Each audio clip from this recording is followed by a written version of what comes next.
বন্ধুরা, তোমরা তো অনেক সজনা শাকের অনেক ধরনের রেসিপি করে খেয়েছেন। আমি আজকে বানাবো সুস্বাদু সজনা শাকের চচ্চড়ি। সজনা শাকগুলোকে আমি বেছে কুচিয়ে নেব।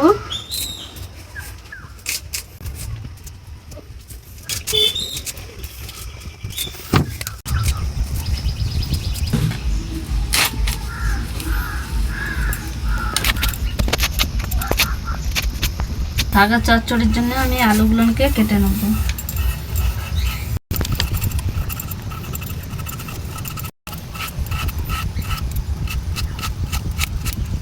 এইভাবে আমি আলুগুলো কেটে নেব।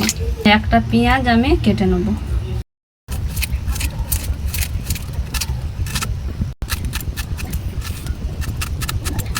শাক আর আলুটাকে আমি ভালো করে ধুয়ে নিয়ে চলে আসছি।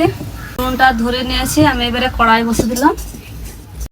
কড়াই গরম হয়ে গেছে, আমি এবারে তেল দিয়ে দেবো। তেল গরম হয়ে গেছে, আমি এবারে আলুটা দিয়ে দিচ্ছি। পরিমাণ মতো লবণ, হলুদ গুঁড়ো। আর আমি কিছুক্ষণ ঢাকা দিয়ে রেখে দিলাম। ঢাকাটা আমি খুলে দেখছি। আলুগুলো ভাজা ভাজা হয়ে আসছে।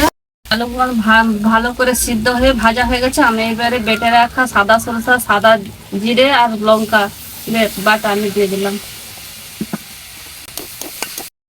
মশলাটা আমার কষানো হয়ে গেছে। আমি এবারে পরিমাণ মতন আমি জল দিয়ে দিলাম। ঝোলটা ফুটে গেছে। আমি এবারে সজনা শাকগুলো আমি দিয়ে দেবো।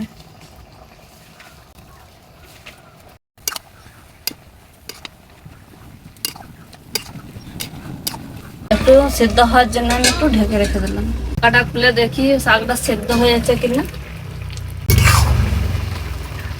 শাকগুলো ভালোই সেদ্ধ হয়ে গেছে। আমি এবারে একটু থেতো করে নেব। আমি এবারে নামিয়ে নিচ্ছি।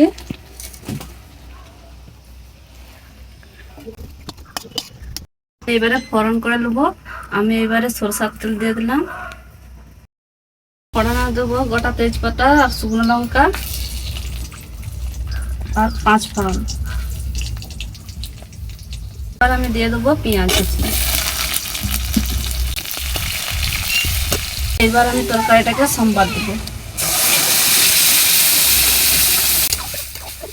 স্বাদ ব্যালেন্সের জন্য আমি অল্প চিনি দিলাম। হয়ে গেছে, আমি এবারে নামিয়ে নেব। সজনা শাকের চচ্চড়িটা আমার রেডি হয়ে গেছে।